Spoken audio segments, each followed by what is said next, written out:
ごきげんよう、上川薫です。今回取り上げる話題は、ロシアの来年の国家予算について取り上げていきます。国家予算の中身を見れば、その国がどの方向に向かおうとしているか、どの分野にお金をかけるか、どの分野の予算を削るか、そういった傾向から目指す方向というものが見えるものです。お金の流れというのはそういった意味で読み取る情報は多いものです。そして最初に結論から言いますが、ロシアは大きな北朝鮮へとまさに変貌を遂げようとしています。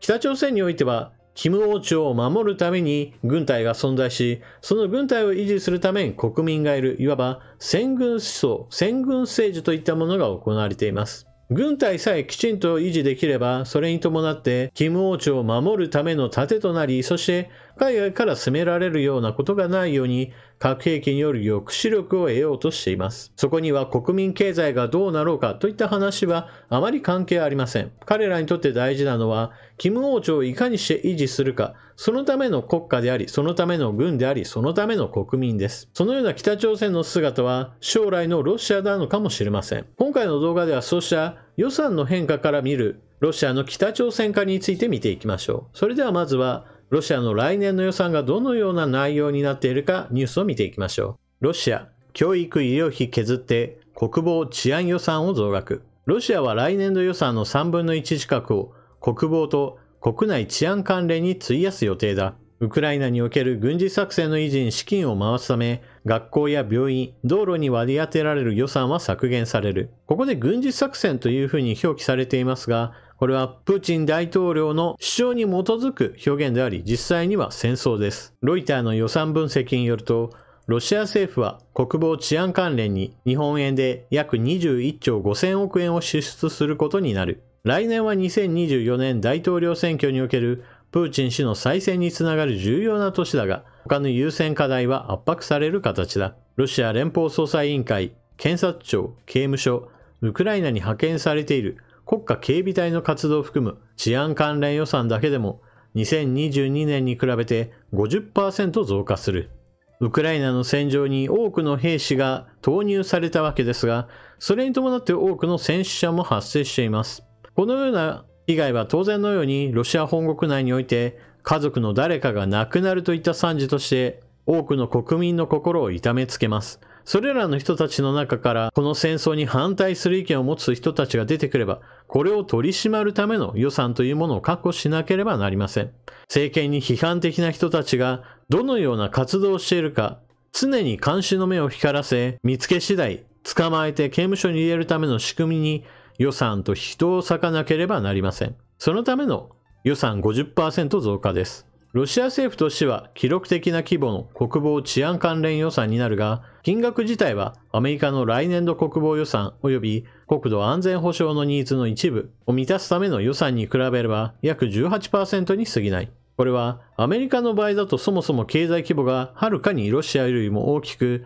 そのためにアメリカと比較した場合においては明らかに見劣りするというわけです。独立系のアナリストであるアレクサンドラ・ススリナ氏は、国家予算が軍事作戦の資金を捻出する手段になっていると語る。年金や教育関連の予算も増額されているとはいえ、ロシアが本来やるべきことに比べれば見劣りがする。10年来の問題が未解決のままだというのに、ここでいう10年来の問題というのは、ロシアは資源大国であり、それらの資源を海外に売って得ることによって莫大な収入があります。しかし、オリガルヒと呼ばれるような一部の人、もしくは政権とつながりを持つような人たちばかりが富を独占し豊かになっている。それに比べれば国民に回されているお金は明らかに足りない。それらのお金をもっと広く国民に使うことでロシアの社会はもっと良くなるはずだという問題です。もちろんこれはあくまでも理想とする社会の話であり、現実は全くそうではありません。ロシアの資源から得られる富はロシアのプーチン大統領の政権を維持するために富の再配分がされるのです。予算編成の変化には対ウクライナ軍事作戦のテこ入れというロシアの思惑が透けて見える。ウクライナでは部分的に占領した4州の併合を宣言したにもかかわらず、9月以降は大幅な後退を強いられている。プーチン大統領はロシア連邦政府と国内80以上の連邦構成主体に対し、軍のニーズを支えるべく、これまで以上に効率的に協力するよう指示した。ロシアは連邦国家であり、モスクワだけがロシアではありません。しかし、プーチン大統領にとってモスクワ以外の地方の共和国や辺境の少数民族などは同じロシア国民として扱われていないのが現実です。しかし、法律がある以上それらの人々に対して軍に対する協力を惜しまないように、法律を根拠として協力させる国家の命令が下っているわけです。表面的には来年度の国防予算は4兆9800億ルーブルで前年比わずか 1% 増となる。だがそれは単に2月のウクライナ侵攻以降に今年度の国防予算が当初の3兆5000億ルーブルから3分の1も増額されているからだ。対照的に国内治安関連予算は前年比 50.1% 増の4兆4200億ルーブルとなる見込みだ。ロシアの国防予算は本格的な侵攻があった以降にどんどんと追加で積み増しされてきました。ですから2022年と2023年を比べた場合においてはわずかにしか増えていないように見えるわけですが、実際には2022年と同規模の軍事予算を確保したというわけです。それだけロシアはまだまだ戦いは続くという前提で予算を用意しています。プーチン大統領は対ロシア制裁は西側諸国にブーメランのように打撃を与えていると主張してきた。西側諸国ではエネルギーと食料のコストが急上昇し、ここ数十年で最悪のインフレへの対応に苦慮している。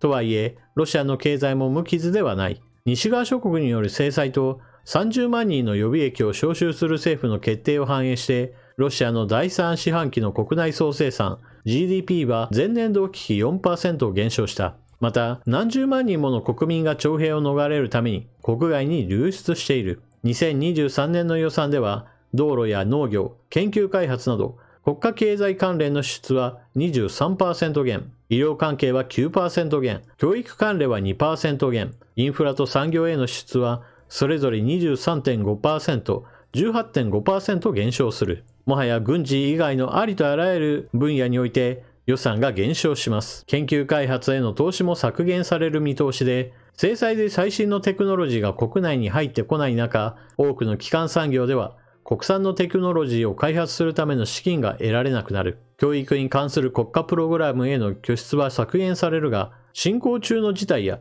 歴史的な出来事へのロシアの見解を反映するため、学校での愛国教育に関する予算は今年度に比べ 513% 増えるという。全体としての予算が減る中において、愛国教育だけは徹底的に強化しようというわけです。忍び寄る債務の影、経済制裁が歳入を圧迫する中で、ロシアは来年度の財政赤字が GDP 比 2% に相当する3兆ルーブルへと倍増すると予測しているが、アナリストらはもっともっと悪化するだろうと述べている。財政赤字を補填するため、財務省はすでに政府系ファンドの資金に手をつけており、さらに前週、ルーブル建て国債を発行して140億ドルを借り入れた。これは1日の国債発行額としては過去最大であり、イギリス国防省はツイッターで、ロシアが国防支出を賄うために借り入れを行っている兆候だと強調した。ロシア金融大学は2023年から2025年にかけて公的債務は国の経済成長率を上回るペースで増加するだろう。これは借入資金の使用効率の低下を示しており、経済成長に打撃を与えるだろうとしている。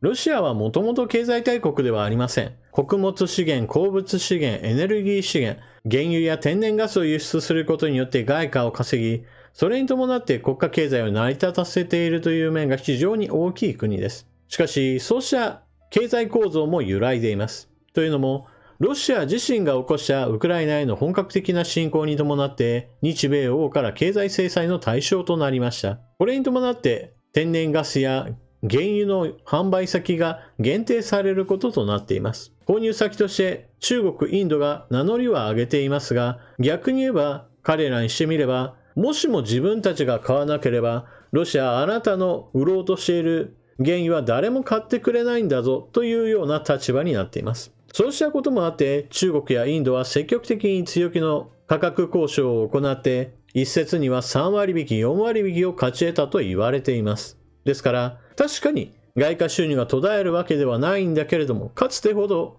利益を大きく得ることは難しい状況となっています。さらにここに追い打ちをかけているのが、そもそも論として世界的な原油価格の高騰にも一服、つまり値下がり傾向が見られます。しかもここにも皮肉な要因があります。なぜそのようにして世界的に原油価格が下がってきたか、その要因の一つとして挙げられるのが中国経済のブレーキです。習近平国家主席の掲げている経済政策ははっきり言えば中国経済を痛めつけるものです。ゼロコロナ政策はまさにその代表格で、一部地域をロックダウンするだけ、ただそれだけでは終わらず、実際には中国国内において様々なビジネスを止めてしまうものです。また、次期政権の顔ぶれについて言っても、経済政策を重視していた人物らを一掃し、自分に近い人物ばかりを重用しています。こうした経済の軽視、そして独裁色を強めたことによって、台湾に対する軍事力圧力というものがより政治的に焦点が当てられる中、中国経済についても信頼できないというのが欧米からの見方です。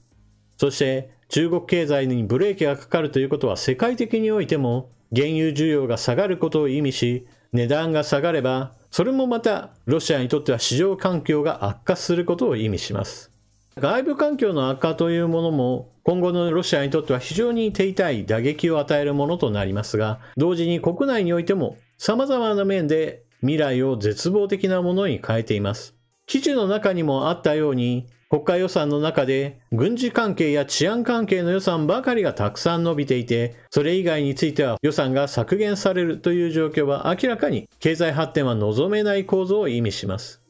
動画の冒頭でこれは北朝鮮化への始まりといった話をしましたが、まさに軍のために国家がある。そしてその軍は戦争するため、ウクライナでの戦場で何とか自分たちが挽回しようと試みている。もはや未来を見るような余裕がないことを意味します。実際多くの人々が動員され、その動員を逃れるためにもさらにまた多くの人々がロシア国外へと逃れています。さらに言えば、毎年定期的に行われている徴兵についても、これもまた同時に実行されており、動員兵、逃げる人たち、さらに徴兵といった具合にして、多くの労働人口が軍へと強制的に集められている状態です。このような状況でさらに民間の産業に対しては、軍の必要するものについて、全てに優先して生産、流通をさせなさいと国家の命令を下しています。人手が足りないところにさらにそのような命令も舞い込めば、民間の経済は圧迫されるばかりで、まともな経済発展などできようはずがありません。しかし、数値として GDP はさほど下がっていないじゃないかと、おそらく親ロシア派の人たちは言うでしょう。しかしそこにも大きな見落としがあります。例えば軍事製品についてどんどんと作りなさい。それらのお金はルーブルで払いますよということになっていて、なんとかお金と物が巡り巡っているようには見えるわけです。確かに統計上においては数値が出てくるでしょう。しかしその数値というのは、例えばソ連時代に作られた戦車がサビサビだから、それらを整備して再製品として戦場に送り出す。いわば軍事製品を作る、そのための生産活動にお金が払われる。そうした物の創出にお金が出ているんだけれども、実質的にはほとんど経済としては回っていないわけです。何しろソ連時代の兵器をどんどんと再生して戦場に送り込んでも、それらがどんどんとウクライナ軍の攻撃にあって撃破されるという現実があるわけです。ですから作ったそばから壊れていく、この繰り返しをいくらしたところで決して GDP が伸びたなとはとても言えないのです。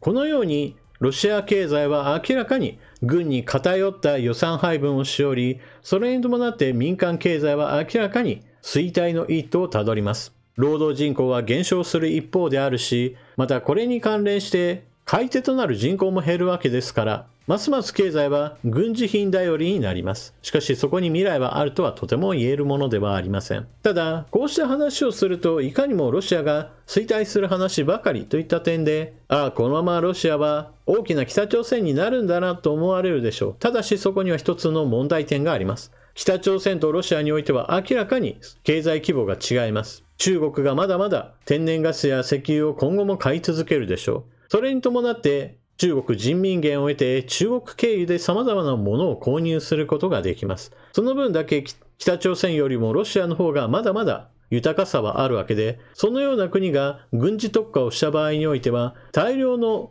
軍事品を生産する可能性があります。一体何を製造するかといえばそれは大量の砲弾です。現在ウクライナの戦場においては第一次大戦かと思えるような塹壕戦が展開されています。そしてそのような塹壕戦において大量に必要なのが砲弾です。もはや一般市民を巻き込むことに一切躊躇のないロシア軍にしてみれば、大量の砲弾があればその大量の砲弾を無差別に撃ち続けることによってウクライナ軍を苦しめることができてしまうわけです。そうした意味でロシアが軍事特化の予算を組み、それに伴って民間企業に軍事品の製造にとにかく集中するように命令を下す。このような状況というのはロシアが弱体化しているんだけれども、しかし戦場においてはまだまだ侮れない力を発揮する可能性がある。その危険性は十分に留意すべきです。最後にこのような注意事項について私が述べたのには理由があります。残念ながらインターネットにおいては圧倒的に何かの意見に偏る傾向があります。例えば現在の戦場においてはロシア軍の方に明らかに大きな問題があり、それらに突っ込みを入れることも多数あるわけですが、だからといってロシア軍が全体としてあまりにも弱くて毎日のように何十キロと後退してあっという間にモスクワが陥落する、そのような未来はちょっと考えられません。なんだかんだ言って問題はあったとしても、しかし現実の戦場においてはウクライナ軍にも死傷者は出ていますし、前線は少ししか動かない、そのような日々が続いているのもこれもまた事実なのです。そのような背景には北朝鮮よりもはるかに大きな国が北朝鮮のような先軍政治へと突入し、第一次大戦や第二次世界大戦レベルの兵器であれば量産してウクライナと戦い続ける。だからこそ泥沼の戦いがまだまだ続きそうだということを覚悟しなければなりません。ウクライナ軍の方が圧倒的に兵器の質は上がっていきますし、兵士の訓練具合から言っても充実していきます。しかしプーチン大統領はスターリンばりに兵士を使い捨てにする戦法でなんとかそうしたウクライナ軍と対抗しようとしているわけです。このあたり戦いがまだまだ長引くその要因として今回の軍事予算配分といったものは見ていく必要があるでしょう。というわけで今回の動画はここまで。最後までご視聴いただきありがとうございました。チャンネル登録していない方はぜひともチャンネル登録していってください。そして動画を見終わったら評価ボタンのクリックとコメントの記入をよろしくお願いします。YouTube ではどうしても一方的に偏った情報が出てきてくることが多いわけですが、私のチャンネルにおいてはそうした一方的に偏っている中においても一歩踏みとどまって冷静に見なければならない、その点についても指摘していこうと思います。それでは次の動画でまとめにかかりましょう。またね。